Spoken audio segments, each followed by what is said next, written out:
Hey guys, welcome to this video. I'm going to jump straight into this video because I'm really excited to film it. So over Christmas I was really lucky and got a iPad Pro, which is going to massively help my workflow because currently my workflow is my MacBook Pro and a Wacom Cintiq, and that's pretty much the main workflow for creating artwork. So now I'm hoping to try and incorporate my iPad into that flow.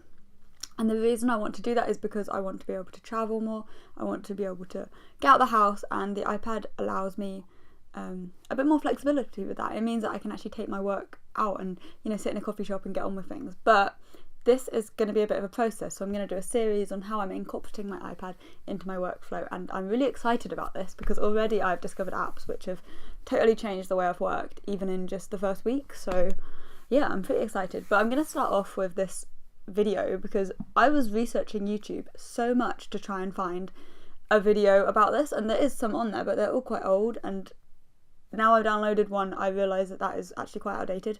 So yeah, I figured I would just do this myself. I've downloaded the app called Astropad, and I hear about this because I listen to a podcast called The Outside of Life, and they talk about it because they have a discount code. But when I went to buy it in the shop, I just saw it there, and I stupidly was just oh, that sounds cool, trying to make my iPad into a graphics tablet. That would be amazing, because I've never owned a Cintiq, but I've always kind of wanted one. So it sounds perfect, and I bought Astropad, but I bought the standard version, and I played around with it last night, and I realised there's some limitations. I didn't realise that there was a subscription one. So basically there's a standard version which is £30, and then there is a subscription version which is I think £70 for a year, and that's a yearly one, so you have to keep paying that. So it is a really big price difference, and it's actually quite a lot of money. When you put that on top of an Adobe subscription and maybe the AOI and other things that people pay for, I think it is considerable cost. So I think it's worth being able to see stuff like this. So I'm just going to test it out, and first I'm going to show you the standard version because that's the version that I got last night, stupidly, because I didn't really realise about the other one. But while I've got it, I figure it's a good idea to show you because it's definitely not useless. I think some people could probably do all of their work with this. I think it's actually pretty amazing. But unfortunately for me, it's the shortcuts I'm missing, and it's the ability to switch apps. But yeah, let's get straight in and let's have a look at Astropad. So the way it works is that you download an app on your iPad, and then you also download the same app on the MacBook, and then or iMac or computer. I actually think you can only use this on Mac, so Apple computer, and then you sync it to your iPad. Okay, so I'm just going to go, basically the way it works is I click on the Astropad app, and then I also have that app running on my computer. Yeah, so here's the screen, which is now my computer screen, and it's incredibly clever. I don't know how I'm going to show you this. I'm going to zoom this in, and then I'll go onto my desk in a minute. But so yeah, here's the Astropad app. So I'm going to show it on my desk as it's a lot easier than holding it up in the air. So once you click on the app, it connects to the version. It's connecting to the version of my MacBook, and it's just going to show the screen exactly how it is on the computer screen. And then from here you can choose whether you want it full screen, so not zoomed in, which is what I quite like to have it because I use all the tools.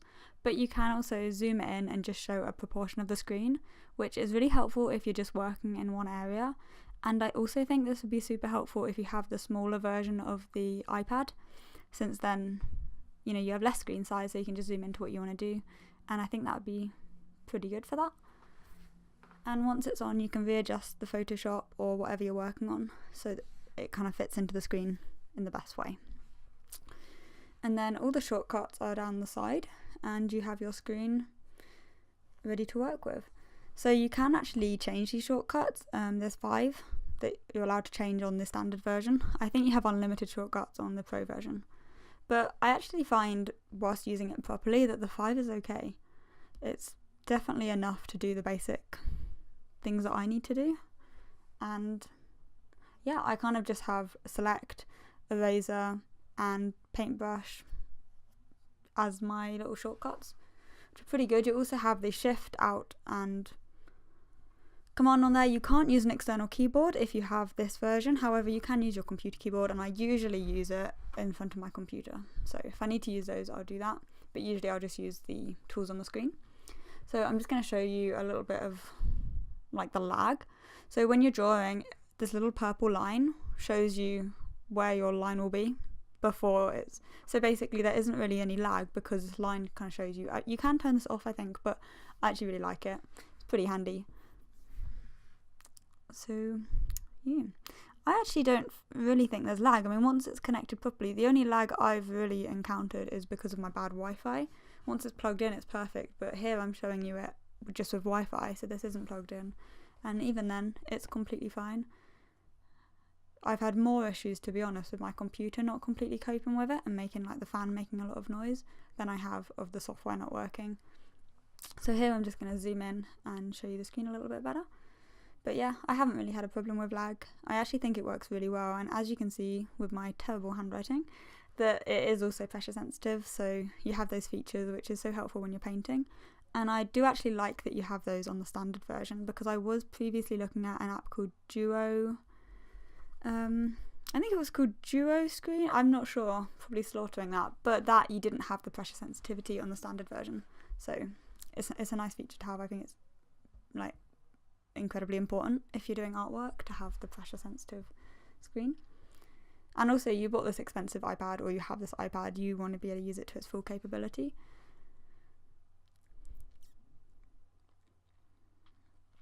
Overall, I mean, earlier in the video I actually said that I didn't really like the standard version and that I was going to upgrade, but I'm actually recording this bit a few days later now, and I don't think I'm going to, for the time being anyway. I'm pretty happy to stick with this version since it does everything I need it to do, and yeah, does everything I need it to do. I don't feel a rush to change.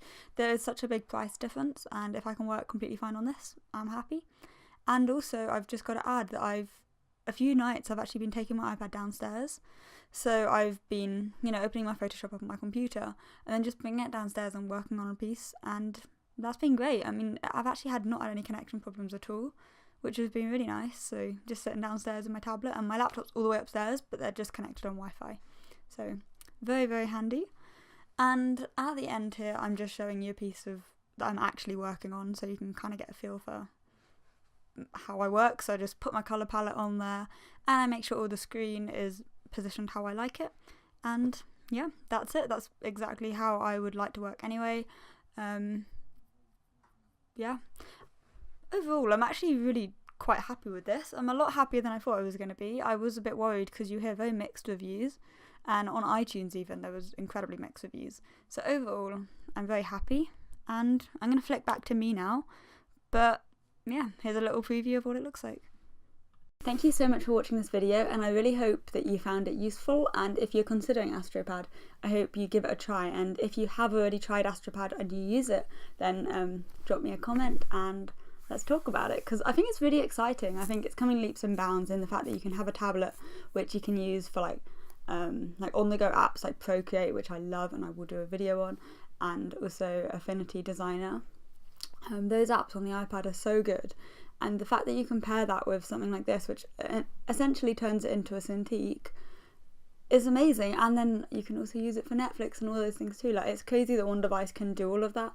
And I think for illustrators and designers and people that regularly use like software on the go and use like graphics tablets, I think this is amazing. So I'd love to hear anyone else's opinion on this. If you do like these kind of videos on this series I'm doing on my iPad and apps and how I use them, and also just in general videos on my day in a life of an illustrator and how I work and illustrator-y topics, then I would really appreciate if you give this video a like and follow me.